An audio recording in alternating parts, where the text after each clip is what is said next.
Just a small disclaimer before you guys go ahead and watch this entire video. If you have a front drum brake setup unlike mine, then this whole process is very easy. You do not need to do the modifications that I will be doing on this video. I am doing a small modification on the wiring because I have a front disc setup and the front brake socket is totally different compared to what the stock RX series come with. So if you guys have a front drum setup unlike mine, then the thing is very easy. You guys just need to plug the wires to the right sockets and the rear tail lamp will glow. You don't need to do any sorts of wiring modifications that I will be doing right now. So let's move on ahead with the video.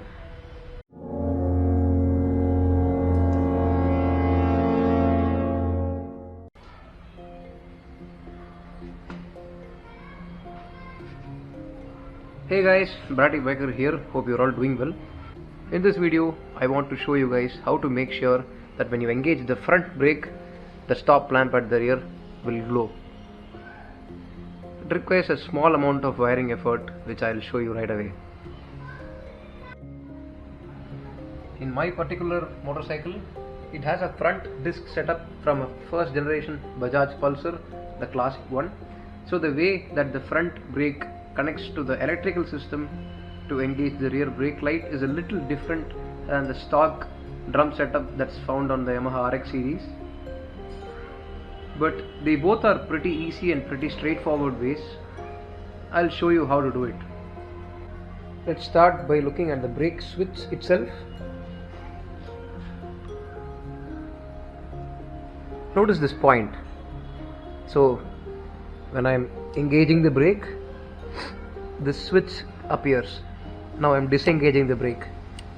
Engaging, disengaging, engaging and disengaging. As you guys can see, there is a switch, and that's the switch that's making the sound.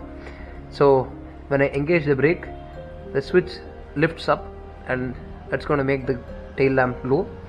And when I disengage the front brake lever, the switch disengages the tail lamp. So that's the working of the switch, as you guys can see here. So how do we connect the switch to the electrical system of the motorcycle? This is the switch right here, and hope you guys can see two terminals here, 1 and 2. This is where your wire connects, and this wire has to be connected to the main electrical wiring system of the motorcycle. When it comes to the wiring part, here is where things can get a little tricky. You will need to get a new front brake switch wire like this one. If you are going to install it for a stock drum setup, it's very easy. You can just plug and play. But for a disc setup like this socket does not work with what's provided here. So we will need to modify this. The end terminals though, you don't need to mess with them. But this stock terminal for the brake switch is completely different for the RX and completely different for this Pulsar and other front disc setups.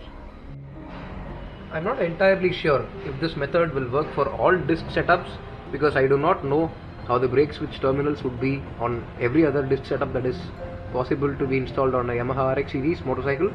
But for this Pulsar front end and people who own a RX 100 or a 135G or Z with a Pulsar front end, you guys can follow this guide as to modifying the wiring so that it will attach to the brake switch wire and also attach to the main wiring harness to make the rear tail lamp glow properly when used. Here's the new wiring. So this is a Uno Minda wire, as I showed you guys before. It's a Minda made stuff. This is a front brake switch wire, so let me just tear it apart, tear it open.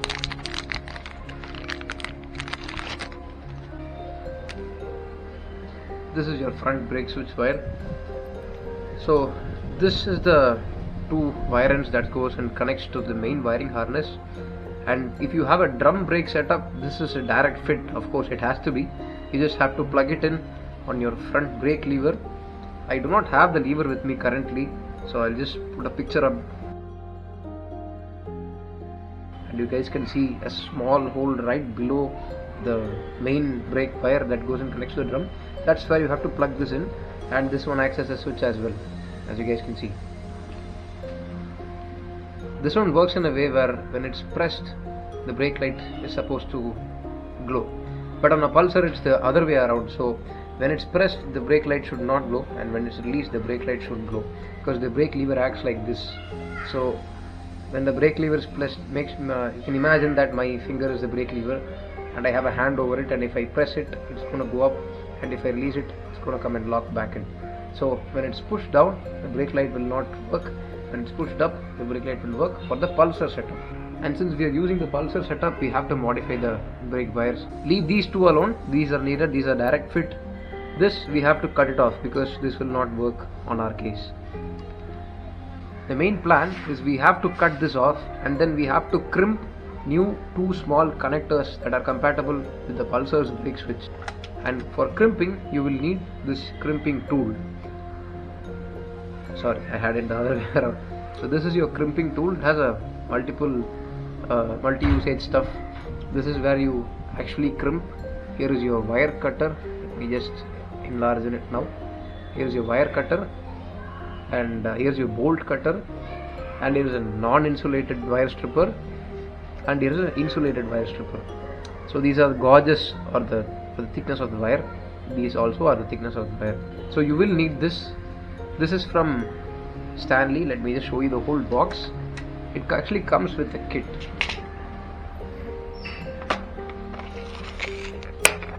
So this is the whole set. As you guys can see, there are a lot of crimps here. These are all called as crimps. These are the ones that will be using to modify this.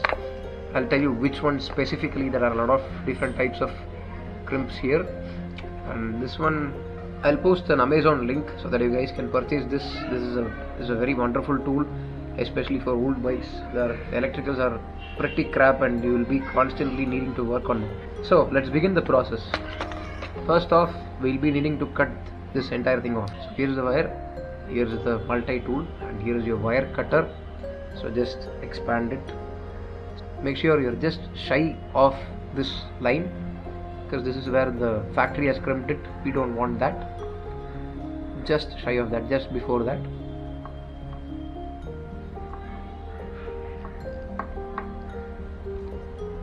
And twist it. Yep, it's gone. Alright, now you guys will be able to see the two wires. So now that it is cut, you do not really need to take this cover off. What you can do is just push from here and the wire will come out. So when I'm pushing from here, the wire is coming out, as you guys can see. And then what you can do is just pull it from here, and you will need a workable length. So just push it till here. That's enough. So yeah, now you have the two wires, and let's look at the crimp that we'll be needing. So with this box there are multiple crimps. So what you can do is that you can check each one out with these two pins, and then just use whichever that matches correctly. So in this case, we'll be taking this one. We'll be needing two of them. So 1 and 2. That's it. So it's a very useful thing. As I said earlier, you guys can use it for a lot of things. So what we can do is we'll have to take off the insulation by a little bit. So let me just do that now. So to take off these insulations, you can actually use the provided wire stripping thing here, but not a big fan of it, so I'm just going to use an actual wire stripper for it. So just put it in between these two small slots and it will come right out. Okay, like this, another one. Okay, so now we have both of them out. So just twist them nicely so that you don't have the strands poking out like this.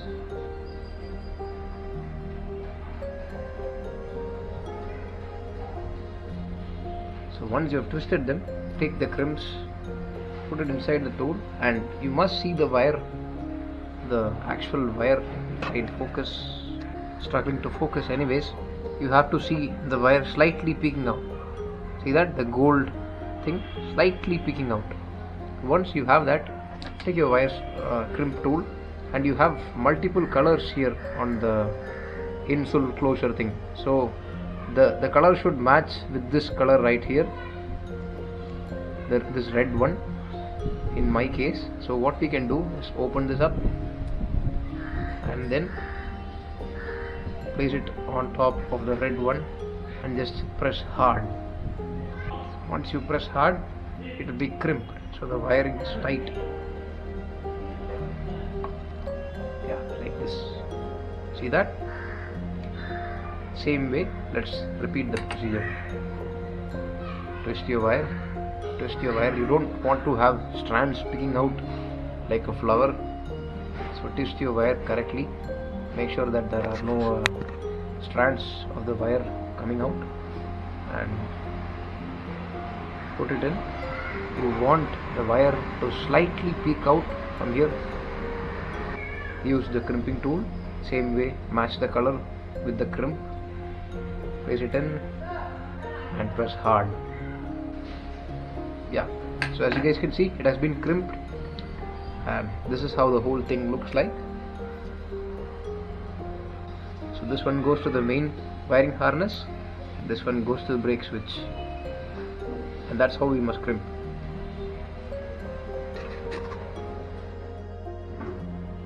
So here is the brake switch, as you guys can see, the one that I mentioned. So to check if these two pins match with them, you can just slot them in, as you guys can see. Slot them in. As you guys can see, it's a little very loose. Same way with this one. It doesn't matter which one you're putting where, it will work on either ways, don't worry about that. So if you see that these are loose or anything like that, what you can do is either you can press this to make it tighter, press it on the sides. So let me just grab a plier and get that done. So I got my plier, so let's get it done now.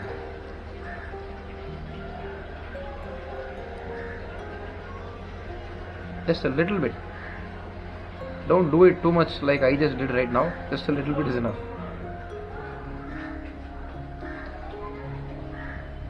Okay. Now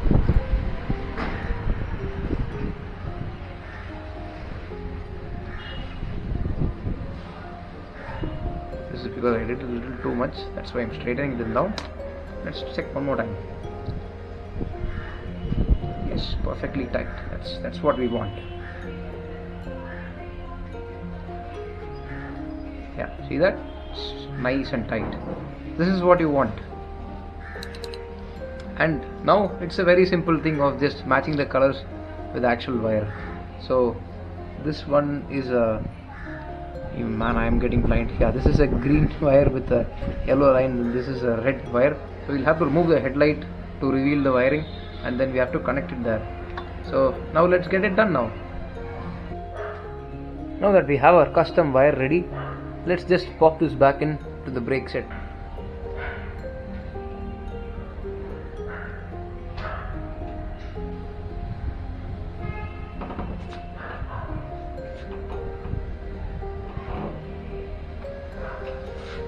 So yeah, now it's popped in. Let's route it inside. So there is a hole on this side behind. That's where all the wiring enters inside this dome. So we want this wire to enter through that too.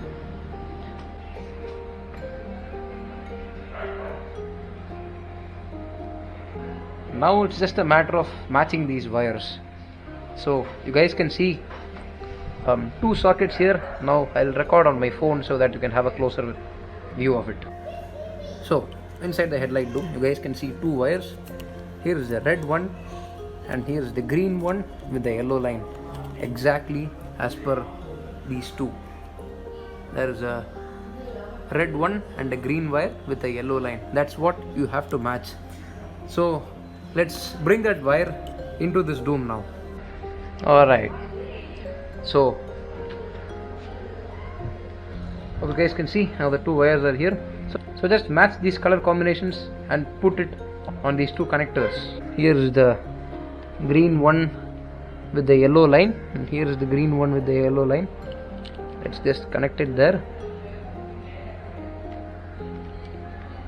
Okay, and here is our red one. So let's just connect the red one here.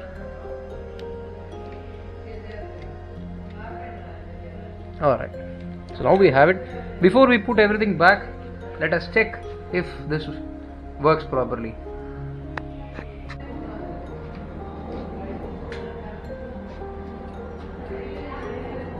So hope you guys can see that. I'm not pressing the rear brake, just the front one. And now the light is working. So now you can put back everything and we are done. Now let's install back the headlight.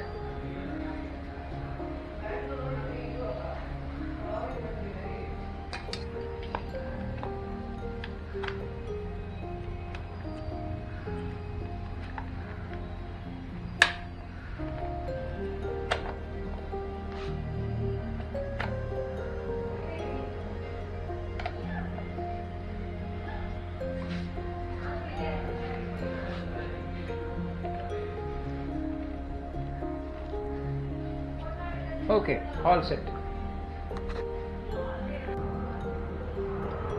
So that's it for this video. I hope you guys found it useful. If you did, do leave a like below.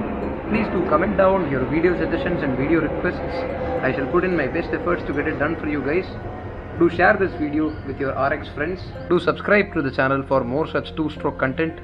Keep the blue smoke alive. Bratty Biker signing off. Have a wonderful day.